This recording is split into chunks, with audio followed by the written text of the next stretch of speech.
حضرت ابو ہریرہ رضی اللہ تعالیٰ عنہ سے روایت ہے کہ ایک دن رسول اللہ صلی اللہ علیہ وسلم باہر لوگوں میں تشریف فرما تھے کہ ایک شخص خدمت اقدس میں حاضر ہوا اور عرض کیا، اے اللہ کے رسول، ایمان کیا ہے؟ رسول اللہ صلی اللہ علیہ وسلم نے فرمایا، ایمان یہ ہے کہ تو اللہ پر، اس کے فرشتوں پر، اس کی کتابوں پر، اس کے رسولوں پر اور اس سے ملاقات پر ایمان لائے اور دوبارہ زندہ ہونے پر بھی ایمان لائے۔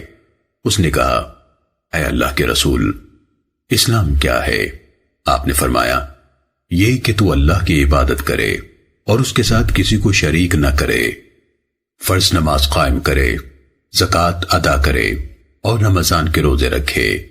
اس نے کہا کہ اے اللہ کے رسول، احسان کیا ہے؟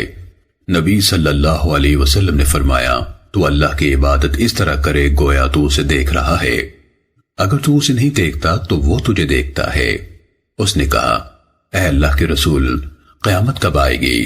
آپ نے فرمایا، جس سے اس کے متعلق پوچھا جا رہا ہے وہ پوچھنے والے سے زیادہ نہیں جانتا، لیکن میں تجھے اس کی علامتیں بتاتا ہوں۔ جب لونڈی اپنی مالکہ کو جنے گی تو یہ اس کی علامت ہے، جب بکریوں کے چرواہے ایک دوسرے کے مقابلے میں لمبی چوڑی عمارتیں بنائیں تو یہ بھی اس کی علامت ہے، لیکن اس کے وقت کا تعین ان 5 چیزوں میں شامل ہے جنہیں اللہ کے سوا کوئی نہیں جانتا۔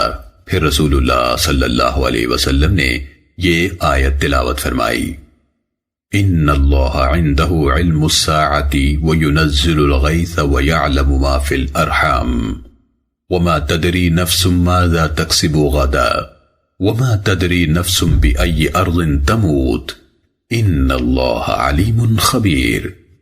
قیامت کا علم اللہ ہی کے پاس ہے، وہ بارش نازل کرتا ہے اور وہی جانتا ہے کہ مادہ کے رحموں میں کیا ہے، اور کسی کو معلوم نہیں کہ وہ کل کیا کمائے گا، اور کسی کو معلوم نہیں کہ اس کو کس زمین میں موت آئے گی۔